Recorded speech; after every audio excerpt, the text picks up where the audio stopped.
दोस्तों आज की इस वीडियो में हम जानेंगे कि आपका जो एग्जाम है दिल्ली थ्रू द एजेस का, इसमें आपको कितने पेजेस का आंसर लिखना चाहिए। ठीक है, कुछ बच्चों ने क्वेश्चन किया था तो मैं यहाँ पे आपको उसका आंसर दे रहा हूँ। तो देखिए, first semester generic elective history का आपका एक सब्जेक्ट है दिल्ली थ्रू द एजेस। अब आपको कितने पेजेस का आंसर लिखना चाहिए, तो यहाँ पे सिंपल सा आंसर मैं दूंगा यहाँ पर। देखिए दोस्तों, ये सारी चीज़ें डिपेंड करती हैं आपके क्वेश्चन पेपर पर। वहाँ पर एक निर्देश, देखिए क्वेश्चन पेपर पर एक निर्देश दिया गया होता है, छात्रों के लिए एक निर्देश होता है।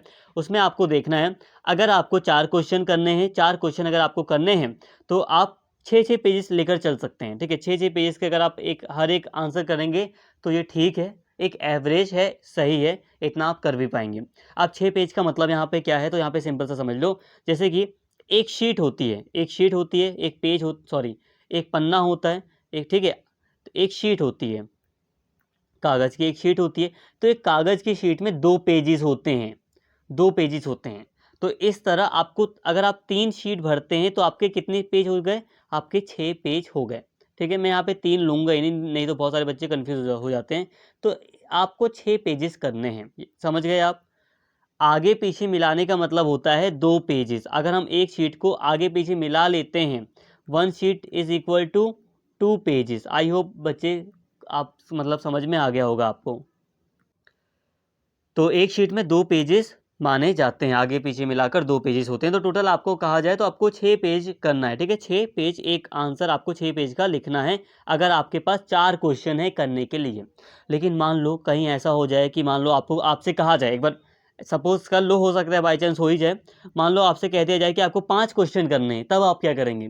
तब आप 5 क्वेश्चन अगर आपको करने हैं तो ध्यान रखना, 5 क्वेश्चन करने हैं आपको तो आप एक आध पेज कम भी कर सकते हो, आप 5 पेजेस भी लिख सकते हो, यहाँ पे ठीक रहेगा। अगर आपसे कहा जाए कि आपको 5 क्वेश्चन अटेम्प्ट करने हैं, 5 क्वेश्चन का आंसर आपको लिखना है, तो आप हर एक क्वेश्चन को 5 पेजेस में आप लिख सकते हैं, हर एक क्वेश्चन का आप 5 पेजेस में आंसर लिख सकते हैं।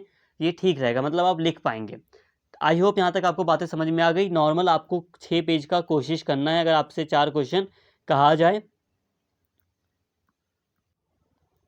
और अगर 5 क्वेश्चन कहा जाए तो आप हो सके तो एक क्वेश्चन 5 पेजेस का लिख दीजिए। अब यहाँ पे थोड़ी अलग बातें करता हूँ मैं। तो यहाँ तक एवरेज बात हमने कर ली, 4 क्वेश्चन आए तो हर एक पेज, आप हर एक आंसर आपको 6 पेजेस का लिखना है। 5 क्वेश्चन कहा जाए आपको, भाई 5 क्वेश्चन करने हैं, ठीक है, तो आपको हर एक आंसर आपको 5 पेजेस का लिखना चाहिए, ताकि आपका टाइम टाइम भी हो जाए और आपका सारा पेपर भी हो जाए। अब यहाँ पर हो सकता है कोई, किसी बच्चे की राइटिंग स्किल मतलब तेज़ है, स्पीड ज़्यादा अच्छी है। मान लो 4 क्वेश्चन, देखिए मान लीजिए आपके एग्जाम में आपको 8 क्वेश्चन मिले हैं, आपसे कहा गया है कि आपको किन्हीं 4 क्वेश्चन को करना है, मतलब आपको 4 क्वेश्चन करने के लिए दिए गए।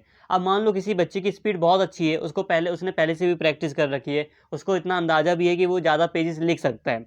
तो अगर वो 6 से ज़्यादा पेज लिख रहा है, मान लो वो हर एक आंसर 7 पेज का लिख रहा है, तो इससे कोई दिक्कत नहीं है।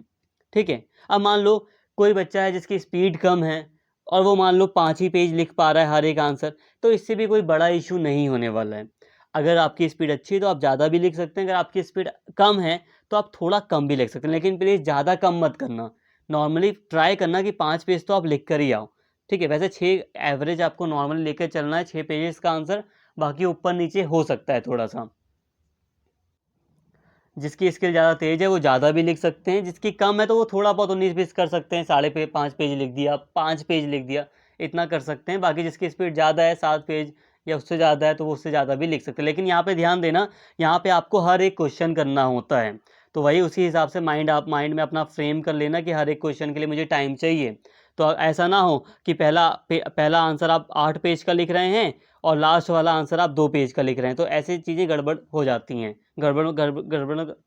गड़बड़ का मतलब यहाँ पर ये है कि अब एग्जामिनर देखेगा, चेक करेगा, कहेगा यार ये स्टार्टिंग में तो ये ज़्यादा पेज लिख रहा था और फिर एंड तक आते आते इसकी तो मतलब ले ही चली गई और ये फिर लिख ही नहीं पाया, 2 ही पेज लिखा है ये।